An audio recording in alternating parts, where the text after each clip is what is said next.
ಅನಗತ್ಯವಾಗಿ ಅಪಪ್ರಚಾರ ಮಾಡ್ತಾರೆ. ಅದು ನಿಮ್ಮ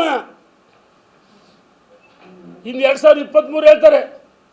ಅವತ್ತು ನಿಮ್ಮದೇ ಮಿತ್ರ ಪಕ್ಷ ಇಂಡಿ ಪಕ್ಷದ ವಿರೋಧ ಮಾಡಿದರು. ಮೋದಿಜಿಯವರು ತಂದಂಥ ಮಸೂದೆ ಬಿಲ್ಲಿಗೆ ಸೋಲಿಸಿದ್ದು ಮೋದಿಜಿನಲ್ಲ, ಭಾರತ ಮಾತೆ. ಒಬ್ಬ ಮಹಿಳೆ ಭಾರತ ಮಾತೆ ಏನು ನಾರಿ ಶಕ್ತಿ ಇದೆಯಲ್ಲ, ಭಾರತ ಮಾತೆಗೆ ಮಾಡಿದ ಅಪಮಾನ ದೇಶದ ಕ್ಷಮೆ ಕೇಳಬೇಕಂತೇಳಿ ನಾನು ಒತ್ತಾಯ ಮಾಡ್ತೀನಿ. ಪ್ರಿಯಾಂಕಾ ಗಾಂಧಿನೂ ಭಾಷಣ ಮಾಡ್ತಾರೆ, ಎಲ್ಲರೂ ದೊಡ್ಡ ದೊಡ್ಡ ಭಾಷಣ ಮಾಡ್ತಾರೆ.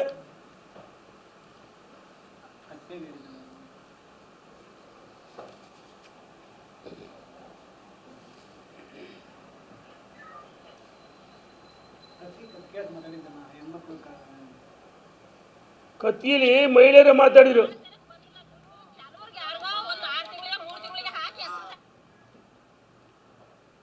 ಎಲ್ಲ ಕಡೆ ಮಾತಾಡ್ತೀವಿ, ವಿಡಿಯೋಗಳು ನನ್ನ ಹತ್ರ ಇದೆ.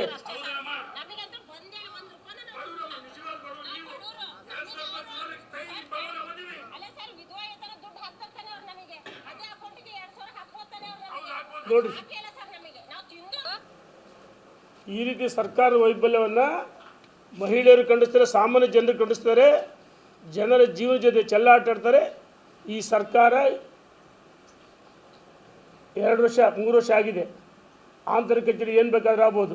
ಇನ್ನು 2 ವರ್ಷದಲ್ಲಿ ಕೊನೆ ವರ್ಷ ಯಾವುದೇ ಅಧಿಕಾರಿಗಳು,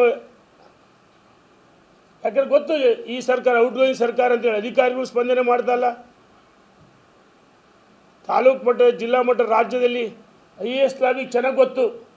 ರಾಜ್ಯದಲ್ಲಿ ಕಾಂಗ್ರೆಸ್ ಅಧಿಕಾರಕ್ಕೆ ಬರಲ್ಲ, ನೆಕ್ಸ್ಟ್ BJP ಬರುತ್ತೆ ಅಂತೇಳಿ ಅಧಿಕಾರಿಗಳು ಗೊತ್ತು, ರಾಜ್ಯ ಜನರಿಗೆ ಗೊತ್ತು.